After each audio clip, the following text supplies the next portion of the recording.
और बात आज की सबसे बड़ी सियासी खबर की। कल राज्यसभा में संविधान पर चर्चा के बीच अमित शाह के एक बयान पर बवाल शुरू हो गया है। शाह ने अंबेडकर को लेकर बयान दिया था, जिस पर कांग्रेस ने केंद्र सरकार पर हमला बोला है और संसद में भी इस पर खूब जमकर हंगामा हुआ। लोकसभा में नेता प्रतिपक्ष राहुल गांधी ने कहा कि देश संविधान निर्माता का अपमान सहन नहीं करेगा।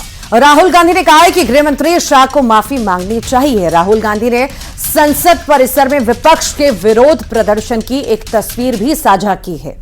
साथ ही लिखा है कि बाबा साहेब संविधान निर्माता हैं, देश को दिशा देने वाले महापुरुष। उनका अपमान, उनके निर्मित संविधान का अपमान देश नहीं सहेगा। गृह मंत्री माफी मांगे। ये कॉन्स्टिट्यूशन के खिलाफ है। इन्होंने कहा, ये पहले ही कह रहे थे कि कॉन्स्टिट्यूशन को हम चेंज करेंगे। ये इसके खिलाफ हैं, अंबेडकर जी के खिलाफ हैं, उनकी विचारधारा के खिलाफ हैं। इनका पूरा का पूरा काम अंबेडकर जी ने जो किया और जो कॉन्स्टिट्यूशन है उसको खत्म करने का है, तो सब पूरा देश जानता है। और इधर कांग्रेस अध्यक्ष मल्लिकार्जुन खड़गे ने क्या कहा, वो भी आपको सुनवाते हैं। इधर आके बताओ भाई, उनको भी एविडेंस होना ना, ऑथेंटिसिटी। अभी एक फैशन होगा, अंबेडकर अंबेडकर अंबेडकर अंबेडकर अंबेडकर अंबेडकर। इतना नाम अगर भगवान का लेते हैं तो 7 जन्मों तक स्वर्ग मिल जाता है। 7 जन्म तक स्वर्ग मिल जाता है। हाँ,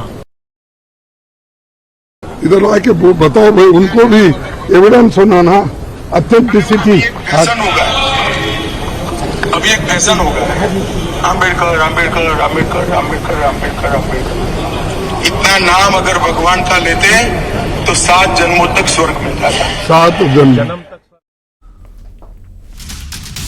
और कुल मिलाकर कांग्रेस ने अंबेडकर को लेकर सरकार को घेरने की कोशिश की।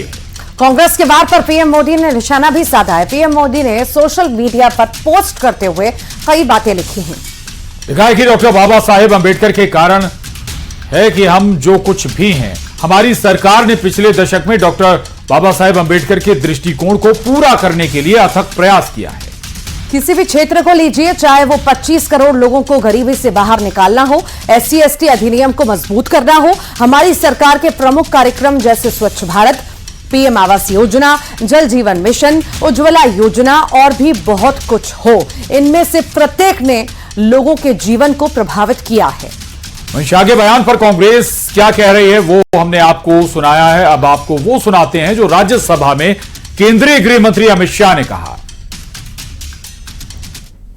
मान्यवर, अभी एक फैशन होगा, अभी एक फैशन होगा है, अंबेडकर अंबेडकर अंबेडकर अंबेडकर अंबेडकर अंबेडकर। इतना नाम अगर भगवान का लेते हैं तो 7 जन्मों तक स्वर्ग मिल जाता है। तो अच्छी बात है ना, सुनिए तो, सुनिए ना, आप सुनिए ना, मैं बताता हूं।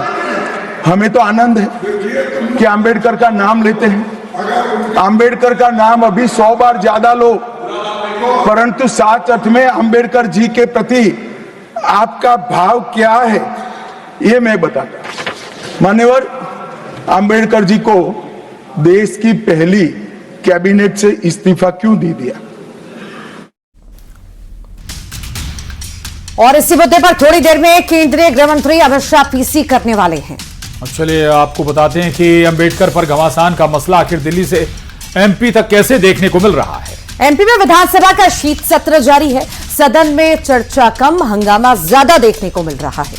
सदन में अंबेडकर के मुद्दे को लेकर कांग्रेस ने वॉकआउट कर दिया है। सदन के अंदर और बाहर कांग्रेस विधायक सरकार के खिलाफ लामबंद नजर आए। मंगलवार को कटोरा प्रदर्शन के बाद आज कांग्रेस ने केतली और शराब की बोतल से विरोध किया। 5 तस्वीरें आपके टेलीविजन स्क्रीन पर। केतली के साथ प्रोटेस्ट किया, शराब की बोतल की माला पहनकर शराब घोटाले की तरफ ध्यान खींचा। उधर विधायक अबलेश्वर डोडिया डॉक्टर पर कार्रवाई की मांग को लेकर जो है मौन धरने पर बैठे हुए नजर आए। कल कांग्रेस ने कटोरा लेकर प्रदर्शन किया था।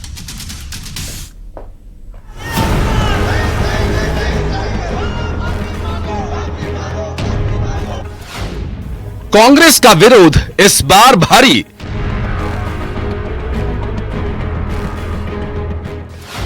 सड़क से सदन, हंगामा ही हंगामा।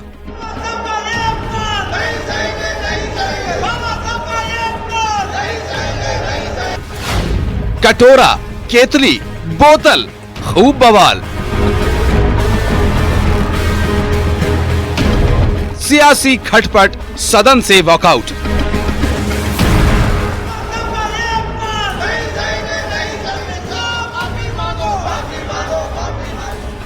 विधानसभा के शीत सत्र में 3 दिन से हंगामा ही हंगामा है।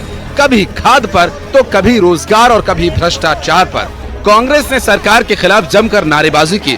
सदन में बाबा साहेब अंबेडकर के मुद्दे पर जमकर हंगामा हुआ। हंगामे और विपक्ष के वॉकआउट पर बीजेपी ने निशाना साधा। पूरा देश मानता है कि दलित, पिछड़ा, आदिवासी को भगवान के रूप में बाबा साहब को हमेशा पूछते आई है। तो जब भारतीय जनता पार्टी के गृह मंत्री को, जो संविधान के निर्माता रहे, बाबा साहब अम्बेडकर के बारे में जो टिप्पणी करी, बड़ी घोर आपत्तिजनक है। कांग्रेस पार्टी इसका विरोध करती है। सब विधायक चाहते हैं कि हमारी बात सदन के माध्यम से आए और हमारे क्षेत्र में विकास काम हो, लेकिन कांग्रेस पार्टी ने हमेशा हंगामा किया है। और अगर ये सदन की परंपरा है कि कोई भी चर्चा अगर अन्य सदन में होती है तो वो व्यक्ति यहाँ नहीं है तो उसका विषय आना ही नहीं चाहिए। और सदन नियमों से चलता है, नियम से हटके बात करना कांग्रेस का काम है। रोजगार के लिए कांग्रेस विधायकों ने गांधी प्रतिमा के पास चाय की केतली लेकर प्रदर्शन किया। कांग्रेस का कहना है युवाओं के लिए सरकार के पास कोई रोड मैप नहीं है। सरकार की नौकरी देने के दावे खोखले हैं। देश के पता नहीं कितने लाखों बच्चे इंजीनियरिंग करके आज बेरोजगार बैठे हैं। कई नौजवान ग्रेजुएशन करके बेरोजगार बैठे हैं। सरकार सुन रही है, इसलिए हम सब लोग ये आवाज उठा रहे हैं कि ये सरकार सुने, हमारे बेरोजगारों का दर्द सुने, नौजवानों का दर्द सुने, उनको रोजगार। शराब घोटाले को लेकर अनोखा प्रदर्शन देखने को मिला। कांग्रेस विधायक महेश परमार शराब की बोतलों की माला पहनकर विधानसभा पहुंचे। कांग्रेस ने प्रदर्शन किया और इस पर बीजेपी ने हमला बोला। बीजेपी का कहना है कि कांग्रेस के पास कुछ बचा नहीं, इसलिए कभी केतली, कभी कटोरा, कभी बोतल लेकर आ रहे हैं। तत्कालिक 4 IAS और लोकायुक्त और जो वहाँ के बड़े ठेकेदार और जो अधिकारी दोषी हैं। और ये मेरा ध्यान आकर्षण, ये मेरे साथियों मैंने लगाया, इसमें सरकार ने खुद ने स्वीकार किया कि 41 करोड़ का नहीं 71 करोड़ का घोटाला है। तो एक जिले में 71 करोड़ का, तो पूरे मध्य प्रदेश में तो 10,000, 20,000, 30,000 करोड़ का घोटाला होगा। इतना बड़ा घोटाला, ये देश का सबसे बड़ा शराब घोटाला है।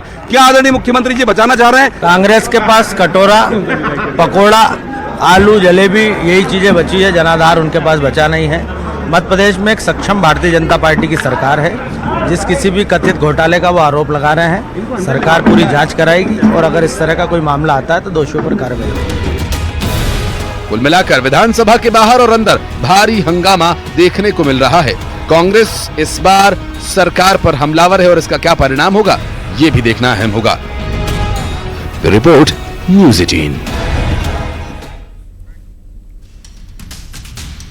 भोपाल में विधानसभा के सामने गांधी प्रतिमा के पास सैलाना विधायक कमलेश्वर डोडियार मौन धरने पर बैठ गए और शरीर पर पोस्टर लगाकर मौन धरना कर बैठे कमलेश्वर डोडियार ने गालीबाज डॉक्टर पर कार्रवाई की मांग की। पोस्टर पर लिखा है कि आखिर गालीबाज डॉक्टर के खिलाफ कार्रवाई क्यों नहीं की जा रही। वहीं कमलेश्वर डोडियार के धरने का कांग्रेस ने भी समर्थन कर दिया है। कांग्रेस विधायक ओमकार मरकाम ने कहा कि आदिवासियों पर अत्याचार बढ़ रहे हैं और आदिवासियों की कोई सुनवाई नहीं हुई है। आदिवासी दलितों की सुनवाई नहीं हो रही है, उसका बहुत बड़ा उदाहरण आज यहाँ आपको देखने को मिल रहा है। गरीब आदिवासियों के इलाज हो, उन्हें बेहतर स्वास्थ्य व्यवस्था मिले, इसका प्रयास अगर निर्वाचित विधायक करता है तो उसको रोका जाता है, उसके साथ अभद्रता किया जाता है और सदन में भी सरकार नहीं सुन रहा है। ये आज प्रत्यक्ष प्रदेश में आदिवासियों के, दलितों की हालात है जो दिख रहा है। और एमपी में निजी स्कूलों में फीस को लेकर बड़े फैसले की तैयारी है। कोई भी स्कूल ट्रांसपोर्ट की फीस अलग से नहीं ले सकेगा। इसको लेकर विधानसभा में निजी विद्यालय अधिनियम 2024 में संशोधन विधेयक पेश किया और मंजूरी के लिए राज्यपाल के पास भेज दिया गया है। राज्यपाल की मोहर लगते ही नए नियम लागू हो जाएंगे। कानून बनने के बाद कोई भी निजी स्कूल मन मुताबिक फीस में बढ़ोतरी नहीं कर सकेगा। निजी स्कूलों के लिए फीस बढ़ोतरी को लेकर भी नया नियम लागू करने की तैयारी है। अब 15% से अधिक फीस बढ़ाने के लिए जिला समिति की अनुमति लेनी होगी। और ट्रांसपोर्ट फीस को भी सालाना फीस का हिस्सा माना जाएगा। इतना ही नहीं, स्कूल के फीस में tuition, library fees, lab, computer, caution money, admission fees भी शामिल की गई है। 25,000 रुपए से कम सालाना फीस वाले प्राइवेट स्कूलों को नए नियम के दायरे से बाहर रखा गया है। यह भी आपको जानकारी दे दें कि प्रदेश में करीब 34,652 निजी स्कूल हैं और 16,000 निजी स्कूलों की सालाना फीस 25,000 रुपए से कम है। सरकार को पहले ही इस पे ध्यान देना चाहिए, क्योंकि बहुत सारे एक्सपेंसेस हैं जो अननेसेसरी जुड़ जाते हैं स्कूलों की तरफ से। अच्छा है, ज्यादा फीस एक्स्ट्रा नहीं देना पड़ेगा, एक्स्ट्रा चार्जेस जो लगते हैं वो नहीं देने पड़ेंगे। और चलिए बात करते हैं आईटी रेड की। प्रदेश के अलग अलग शहरों में आईटी ने छापेमार कार्रवाई की है। राजधानी भोपाल में सेंट्रल पार्क प्रोजेक्ट को लेकर आयकर विभाग ने छापा मारा और शहर में 18 से ज्यादा ठिकानों पर कार्रवाई की गई। इंदौर में तीसरे दिन भी ईडी की कार्रवाई जारी है। कांग्रेस नेता के अलावा इंदौर में 24 जगहों पर ईडी की सर्चिंग हुई। लसूड़िया थाने में जांच के दौरान एक बिल्डर के घर से देसी पिस्टल, मैगजीन और कारतूस भी मिले हैं और कार्रवाई में 4 करोड़ से ज्यादा का कैश भी मिला है। ग्वालियर में भोपाल के व्यवसायी के अलावा पर ईडी, माफ कीजिएगा, व्यवसायी के आवास पर ईडी ने छापेमारी की। डीवी सिटी और कोटावला मोहल्ला में छापेमारी की गई है। मध्य प्रदेश लोक सेवा आयोग के खिलाफ सैकड़ों अभ्यर्थियों ने मोर्चा खोल दिया है। इंदौर में विभिन्न मांगों को लेकर अभ्यर्थियों ने सड़क पर प्रदर्शन किया है। अभ्यर्थियों ने नेशनल एजुकेटेड यूथ यूनियन के बैनर तले एमपीपीएससी न्याय यात्रा निकाली। डीडी पार्क से शुरू हुई यात्रा लोक सेवा आयोग तक पहुंची। यात्रा में शामिल अभ्यर्थी अपनी मांगों और नारे लिखे बैनर पहने हुए नजर आए। छात्रों की मांग है कि 2019 की मुख्य परीक्षा की कॉपियां दिखाई जाएं और मार्कशीट जारी की जाए। 2023 सेवा राज्य सेवा मुख्य परीक्षा का परिणाम जारी किया जाए। 87/13 फॉर्मूला खत्म करके सभी परिणाम 100% पर जारी किए जाएं।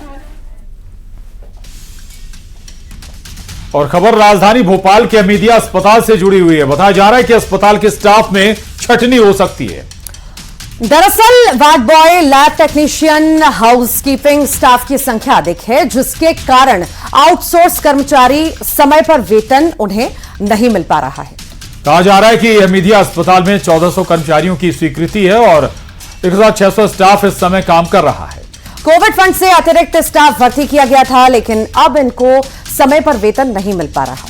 वेतन विसंगति के कारण एक हफ्ते में 2 बार हड़ताल हो चुकी है, जिसके बाद अब स्टाफ कम करने या अन्य प्रबंधन को लेकर विचार चल रहा है। हमीदिया में आउटसोर्स कर्मचारियों को सैलरी न मिलने पर स्वास्थ्य राज्य मंत्री नरेंद्र शिवाजी पटेल ने कहा है कि सैलरी देने का काम एजेंसी का होता है। अस्पताल प्रबंधन की तरफ से समय समय पर उनका भुगतान किया जाता है।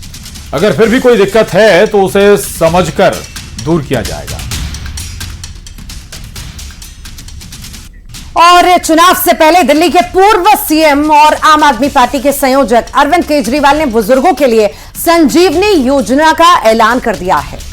अरविंद केजरीवाल ने योजना की घोषणा करते हुए कहा कि संजीवनी योजना में 60 साल से ऊपर के सभी बुजुर्गों का पूरा इलाज फ्री कराया जाएगा। चुनाव के बाद इसके लिए योजना लेकर आएंगे, चाहे उनकी कितनी ही इनकम हो, अमीर गरीब सबका इलाज मुफ्त में कराया जाएगा।